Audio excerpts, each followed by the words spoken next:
નમસ્કાર મિત્રો, વંદે ગૌમાતરમ. મારું નામ રમાબેન ખાતરા, મહારાજા ભગવતસિંહજી પ્રાથમિક શાળા, શાળા ક્રમાંક 353, મોટા વરાછા, ડિજિટલ વેલી. નજીકના જ સમયમાં આપણા ફાગણ મહિનામાં જ હમણાં હોળીનો તહેવાર આવે છે. સૌ આપણે સમાજ બધા જ આપણે હોળી પ્રગટાવીએ છીએ, પણ લાકડાથી પ્રગટાવીએ છીએ. પણ આપણી વૈદિક સંસ્કૃતિને પ્રોત્સાહન આપવું, આપણા વૈદિક સંસ્કૃતિને ટકાવી રાખવી, આપણી સંસ્કૃતિ આપણી ટકાવી રાખવી એ આપણી ફરજ છે.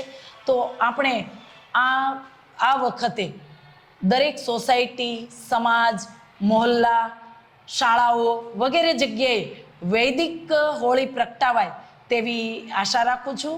અને નજીકની કોઈ પણ ગૌશાળામાંથી આપ ગાયના છાણા, ગાયનું ઘી તથા ગાયના છાણ ગોબરમાંથી બનાવેલી સ્ટીક મંગાવી અને આપણે સોસાયટી, શેરી કે પછી સમાજ, મોહલ્લો કોઈ પણ જગ્યાએ જો આપણે હોલિકા દહન કરવા ઈચ્છતા હોઈએ અને હોલિકા દહન કરીએ છીએ, તો વૈદિક હોળી આપણે પ્રગટાવીએ અને આપણી ગાયને પ્રોત્સાહન આપીએ. અને લોકો વૈદિક હોળી પ્રગટાવવા માટે ઘણી બધી મહેનત કરે છે, તો એમને પણ પ્રોત્સાહન મળે અને આપણી સંસ્કૃતિ ટકે અને આપણો સમાજ, રાષ્ટ્ર સમૃદ્ધ અને નિરોગી બને તેવા હેતુસર આપણે સૌ વૈદિક હોળી પ્રગટાવીએ એવી આ તબક્કે હું સૌ પાસે અપેક્ષા રાખું છું. ભારત માતા કી જય. વંદે ગૌ માતરમ.